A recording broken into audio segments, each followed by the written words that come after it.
Mike McCool here in the Royal Examiner Studio, and with me today is Deetzie Bayliss. She is running as the Democratic candidate for the House of Delegates, District 29, against Bill Wiley. So we're going to find all about you today and tell us why in the world you want to run for a delegate and what makes you so different than everyone else. Well, first of all, thank you for having me. I really appreciate It's your my time. pleasure. Thank you. I'm running in District 29 as a Democratic candidate against Mr. Wiley. And the reason I'm running, well, there's so many. Sure. But there comes a time where when you disagree with the votes and the policies of your candidate who represents you, you can complain only so much without finally stepping forward and trying to make a difference. And I think true. I can make a huge difference in Virginia in District 29. Well, let's tell us a little bit about that difference. What's your experience what do you bring to the table, so to speak? Well, I'm an attorney. I've been an attorney since 1987. That's a long time. And I practiced as a criminal defense attorney along with other types of law. And then I prosecuted in Loudoun County as an assistant Commonwealth attorney for a few years. So I have a broad base experience in the law. And I believe that helps me tremendously when it comes to writing legislation, understanding legislation, and I've studied the Code of Virginia probably most of my life, which is what we do if we're in the delegates Right. in Virginia. That's really what the delegates are about, is about the code. It really is about the code. It's enacting legislation, and I think I could go down and be ready for the job day one because of my experience in the past. Hit the job running, or hit the floor running, or whatever it is. Seriously, I honestly think I could do that. Yeah. And I think I also understand the importance of looking at both sides in every issue, because that's what you do as an attorney. Exactly. If you have a case, the most important thing to do is to prepare the other side before you prepare your own side, so you see your weaknesses. And it helps you understand. So when someone comes in on a particular position, you can talk with them about it, and I think they respect you more when they understand that you know why they feel the way that they do. That's right. So I think that's a plus. It is a plus, I think so. The delegates really don't work that, they're not down there full time. So, and they have to go down and concentrate all their effort into it. And this last year or so, we've missed out on that face-to-face, and I think that's important in the job. And I hope they get back to that this next session, which I think they will. But trying to do things over Zoom, It's very hard. it's hard to legislate over Zoom, isn't it? There's no question, but it's amazing what the Democratic legislature has really done. They have passed so many laws and enacted so much legislation. I think they may have actually set records doing it the past couple of years. So they've Maybe still been because they couldn't. maybe, but they've been extremely effective, very effective. So is there anything in particular that you're excited about or not excited about as far as the direction that the state is going? I have concerns about what may happen if we lose Democratic control in the legislature. One thing in particular is I've seen in 23 other states when Republicans take control of the legislature that they try to enact voter restriction laws, and that's a big concern for me. I know in Virginia, as in all the other states, we had a very safe and secure election in 2020. We had no problems in Virginia. So the thought that we could possibly take away any of our early voting, mail-in voting, absentee ballots, if we would change or alter that in any way, there would be really no reason to do that because we have no problem. I've seen in Georgia where Rathensperger said they had a secure election. They've had 3 recounts, and they've also had a hand recount. So we know the election was secure. Yet still, he agreed with voter restriction laws. And when asked why, his response was, because the public feels that we need it. See, I don't want legislation that's feel-good. Right. I want legislation that's absolutely necessary. And I don't think it's necessary in Virginia, and I fear that could happen under Republican control. It's extremely expensive, plus it could contaminate our voting records. So I'm very concerned about that. I'm also concerned about some of the votes for Mr. Wiley. Number one, I'm concerned about climate change. And the Virginia Clean Economy Act was a huge piece of legislation. It's going to go through 2050, and by that time we're going to be energy efficient with green types of energy to try to get away from the dependence on oil. We have no choice at this time. I don't think we can again start talking about whether or not we have climate change. The question now is how do we address it? And I understand that the Republicans are not happy with that bill. Mr. Wiley voted against it, but I think it's extremely important for Virginia to keep the Virginia Clean Economy Act. Very important. In addition, minimum wage. Minimum wage is important. It's terrible that any family who works 40 hours a week has to work another job to try to find a decent place to live, have health insurance for their family, and also be able to put food on the table. Think about how much money the minimum wage is now and how you could possibly live on that. You can't. It keeps people in a poverty level. And the minimum wage that was passed by the legislature puts us up to $13 by 2023. That's not a big increase. It's really not. It's not the 15 that most Democrats wanted. And my opponent voted against it. So I feel that that's an important thing. Well, look what the economy's done, or the economy has basically said, well, we don't care about minimum wage. We're going to have to pay $15 to get anybody to show up to work. Right. So, I mean, so it's kind of worked against almost minimum wage is kind of like gone away here. But that will change. It will cycle back around the other way as people get back to work. Yes, and if you look back in the history, when it went up to like $7 and something, everyone said, oh my goodness, business is going to go under. What are we going to do? We're never going to be able to pay this. That's always the talk. It's always the talk. And if you listen to Biden's speech few days ago where he talked about this, how what CEOs make in companies compared to the average worker used to be 20 times and now it's over 300 times. I mean, that's ridiculous because we've lost that middle class. We've lost the bargaining power. And one of the reasons we've lost the bargaining power in Virginia is the right to work. And in that legislation, I'm against the right to work. It sounds like such a wonderful piece of legislation. Who would be against the right to work? But what it means is anti-union. It is. It's anti-union. I think union membership was like 30-some%, and now it's down to about 7%. It's really dropped. You can't walk into a large company when you're working on the line and say, I need better health care, I need more money, I can't handle this, I need sick pay when I'm off, when my family's in trouble. You have no bargaining power. And you can't put it on just a few people who pay their dues and work toward that to do it for everyone else. It's not fair. In the law, we would call that unjust enrichment because it really is. That few people are carrying it for everyone else. And when companies who have these unions who are bargaining for them say that, hey, you don't have to join them, you're okay, right to work, it really hurts the union. And we can see the damage that it's done in Virginia because we've seen our middle class really go down. We've seen poverty levels rise.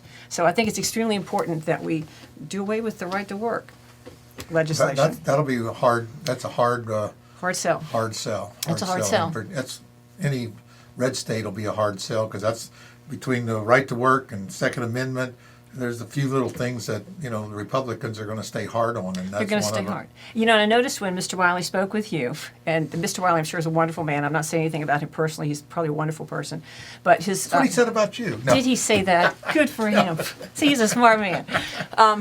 When it comes to the Second Amendment, of course, I want a strong Second Amendment. I have a husband who's in the military. My husband actually held a patent on a gun, believe it or not, wow. that was sold to Fabrique Nationale, which is one of the oldest manufacturers in the country, or the world, really.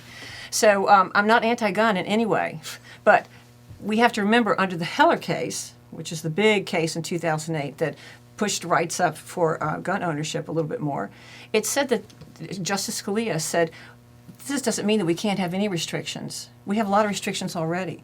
We have restrictions on machine guns, short-nose shotguns, ammunition, silencers, suppressors. We also have legislation about felons not having guns. We have mentally ill can't have guns. We have age restrictions on guns. We say that we can require permits for guns, right, in certain places when they want them. We also say that in sensitive areas we can't carry guns. It's okay to have rules about that, like schools and government buildings. So we already have lots and lots of regulations. So when I hear someone say no regulations at all in the Second Amendment, it just seems like they're not thinking about what we already have. And Justice Scalia says very clearly in there, this doesn't mean you can carry anything you want, anywhere you want, at any time, for any purpose. This is not what this case means. It just means it was the District of Columbia that banned all handguns. It said you can't ban all handguns. So I think sometimes people have misinterpreted that opinion, and if you read it completely, you see that there are lots of restrictions on guns. Now, what has Virginia legislature done that I'm in favor of that Mr. Wiley is not? We've had reasonable safety measures put in effect. For example, if you have a child in your home, you have to keep your gun locked up. Okay? What is wrong with that? And the only time that anyone would be charged with a misdemeanor for not having it locked up is probably when a child got hurt. Right. What is wrong with that legislation? How about in a domestic abuse situation where there's been a fight and there are guns in the house? Maybe take those guns away for a short period of time and then give them back. Just for a cooling down period. I'm okay with that. And then when it comes to background checks, everyone's in favor of background checks. 3 days to do a background check. What if you can't get it done? What if so many people are buying guns, they just can't get it done, which happens often? Virginia said you can have up to 48 hours more. up to 48 hours more, which could possibly keep someone who's mentally ill or a felon or someone else who shouldn't have that gun getting their hands on a gun. So I'm okay with that legislation. See, that's just, to me, that's common sense safety measures that should be okay. But my opponent has voted against every single one of them. It keeps your NRA rating up, apparently, I guess. And you can say to these people, no restrictions on Second Amendment, without really thinking about what they're doing. I want a strong Second Amendment too. I know no Democrat who wants to come in your house and take your guns. I know no Democrat who wants to ban all guns. And we get pushed with that all the time. It's really unfair. If I can say one more thing, and I know I'm talking an awful lot here. That's okay, because I always get accused of stealing the conversation. So I'm doing it today. that's Okay. great. That's great. Well, anyway, defund the police. I have the hardest time with that. I see commercials on TV where it says McAuliffe wants to defund the police. No, he doesn't. I've heard him say 100 times, nope, they need to be paid more. I brought a whole lot of officers out of poverty when I was there. Absolutely not. Nope, we want to support the police. It's just such a terrible word. I don't know anyone who feels that way. No one. I think we should pay officers more, because when you pay people more, you get the best and the brightest in the job. I think it's extremely important to do that. I also think there should be accountability. Of course there should be accountability, right? Exactly. I mean, we've seen some extreme cases of accountability, but here's what we can't let happen. When we see things like George Floyd, the pendulum has swung this far. We can't let it go over here and go too far, which is this defund idea that no Democrat wants. So we just need to think about it in the middle when we talk about this and support the police. Right now there's a shortage. Who is going to come in right now without good enough pay and so forth? So, and the thought of being defunded, I mean, it's ridiculous. It's not a Democratic policy. It's really, when you get down to trying to get things done in the government or any, regardless local or national or state, you really can't get anything done until you get close to the middle. Exactly. I mean, you have to get close to the middle. They say you have to be moderate in order to legislate. That's what I've heard. You know, you have to be in the middle in order to talk to people and get things done. Because when the day ends, that's what it's all about. When you're sitting there trying to find out, well, I think this is best, I think this is best. Well, let's come to an agreement what's best for everybody, you know. Exactly. And it's difficult. It's difficult to do that. It's difficult, but if you're used to looking at both sides of an issue instead of just hearing one side and become polarized in that, that's our problem. We really need to understand both sides. I honestly do believe, I don't mean to promote myself like this, and I usually don't, but I really do think I can have the broad view to see both sides and understand how to work together. And working together is the key. You get nothing done if you don't work together. Exactly. Nothing. In sales, we used to call that the Ben Franklin close. Remember, you draw the line down the middle, you put all the pros here and all the cons there, and you sit there and you work it out and you find both sides. Exactly. And you come to a conclusion at the end. Exactly. Yeah. Exactly. And that's what we need here. Well, one of the things that irritates me to death in our area, we have 3 delegates. And I said something, I said, to me, we have 3 delegates, so it's like we don't have any delegates, because most people don't know who their delegate is. But the other, one of them said, well, yeah, but you got 3 of us working for you. Maybe. I think I'd rather have one person I can hold accountable, you know, because the other 2 say, well, he did it, you know, how they do that. So I think we're talking about our boundary maps. I think we had a little discussion about this. What do you think about this delegate? Do you think we should be splitting these territories? No. You know, and weaving the line like this? No, and I have one split with 15 where 2 people right in the same little precinct. So, no, I don't think we should. And you and I did talk a little bit about this, and I loved your idea of natural boundaries for precincts, because it'll all equal out in the end. I'm absolutely convinced of that, instead of putting a few houses here and so forth. I can't stand this gerrymandering that we've had for so many years. I'm totally against that. We had a candidate here that was going to run against one of our Board of Supervisors years ago, back before they drew the lines, and he lived on this street right here, and when he was always in this district. And all of a sudden he found out, he announced he's going to, well, you don't live in that district anymore. And they had to actually take the line up and went around 3 or 4 houses and come back, and you swear. I said something to the other guy. I said, did you have anything to do with drawing those? Oh, no, I didn't have anything. But the story is he did. But anyway. Isn't that ridiculous? I mean, it's just so ridiculous that people get by with that. Well, that, and we're going to eliminate. And that's what they've done. One side that controls the party, whoever it is, they'll completely eliminate districts. Congressmen have disappeared sometimes because the district has just gone away. Yeah, Well, draw the line around you. You know. I hope whoever the delegates are, that they totally support your rail to trail idea Let's for this talk area. about that First of all, it's incredible. 50 miles of Broadway all the way down here. It's just incredible. Again, like I said to you earlier, I lived in Leesburg and Purcellville in Loudoun County with the WNOD when they were building parts of it. I can't tell you how it changed the area. It does. First of all, I personally used it all the time, and so do my kids on bike trails and so forth. Wineries built up, bike shops built up, Right. restaurants built up, so many parks. I mean, it's Just like the wonderful. subways in D.C. Yeah. How the stores build around the subway stations. Exactly. Because where people go is where businesses want to be. And it's a green way to build Sure. also, because all these people from D.C. will drive out here and spend their money and Yeah. bring their bikes on the back of their car and walk up and down these areas. And you could actually, in some places, I understand, even connect with the national parks. So it's an incredible area. And plus, it's beautiful through here with the mountains and so forth going down there. It's just a stunning area. Well, we want to keep it that way. And I think you could with a trail such as this, instead Right. of like you said, a metro or something. Sure. This keeps it green. That's if you go around on the WNOD, you've many areas where it's just nothing but the trail. Right. Till you get into an intersection. People like our small town charm. Yes, you have a wonderful small town Yeah, charm. we do. Yeah, Well, it's great. we- It's we- great. we Cute like it. shops. Yes. Well, we have a great area. It's a great district, and we hope it stays that way. Yep. And we want a delegate that'll work for us. I'll work for you. So when we have a question, we know ring, you answer the phone and talk to us, and I will, and you can hold me accountable. You can hold me accountable. that's what we want. That's good. Oh, anything else you want to tell us about? Oh, We want to stress that, she's born and raised right here in Virginia. I'm a product of Virginia. I was born and raised here and educated at Virginia Tech and Washington Lee School of Law. So I've been here forever. And again, I did cross the mountain from Winchester and go over to Loudoun County for a while. Oh, shame on you. I know. But you learned your lesson. I learned, and then I went over to Fauquier and lived there for a while. Well, yeah. And I was charming, lovely. Yeah. And now I'm back because of my mother and family in Winchester. Yeah. So I haven't been too far.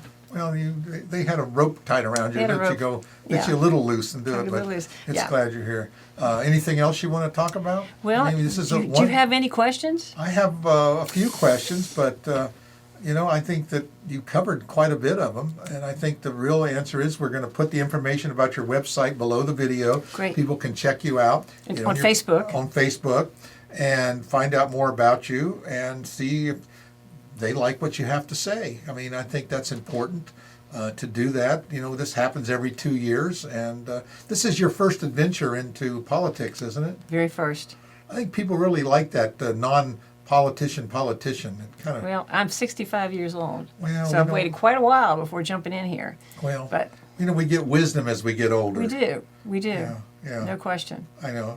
I started the newspaper when I was 68 years old. So Really? yeah. Hey, we're right there together. Good for us. And look how successful you Well, are. I guess we're in our 5th year, so this Good for month, you. it's hard to believe, isn't it? Good Yeah. for you. Well, if I win, I hope you have me back Well, on your that's show. one thing we do. We invite all our candidates and our representatives to come periodically and just fill us in on what's going on, because I think the public wants to be informed of what's happening and feel like people are listening to them if they have a question or a concern, that our elected officials are paying attention to us.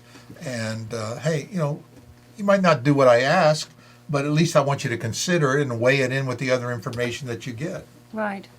Well, I'm in a tough district.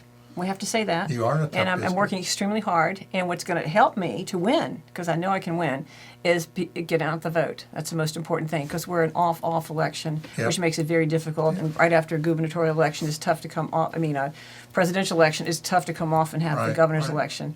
So Well, we got some important candidates. Our governor, lieutenant governor, Mm-hmm. attorney general, our board of supervisors, our school board, our town councils, and different things happening in our areas, and it's important. And early voting has started already, so we got until the 30th of October to vote early. We'll have a couple Saturdays, the last 2 Saturdays of the month. You can vote early. I think in a district in Warren County, obviously that's the area you're in, and Frederick County as well. That District 29 kind of goes a little bit of Warren County and a lot of Frederick County. So about 7,000 voters in Warren County. And Right. then I have almost all of Frederick County and all of the city of Winchester. Well, there's that makes enough- it District 29. there's enough votes in Warren County that can swing the election. So Warren County don't forget about Warren us. County could win the election. There's no question about it. Warren County, no question. So it's extremely important. Well, that's what I try to tell the people in Warren County, that we have these 3 delegates, but we don't have enough votes to win an election, so to speak, but we have enough to influence and maybe put it just a little over the edge if people stick together and do that. So And I hope it's they will. important. It's important to all the candidates. But you do have a tough road, and I'm glad you're running. I think it's great. The more the merrier, so to speak. And nothing worse to me than having a candidate that doesn't have an opponent. Right. I just think that's wrong. Well, it makes every candidate better to have an It opponent. does. no It does question. make every candidate better.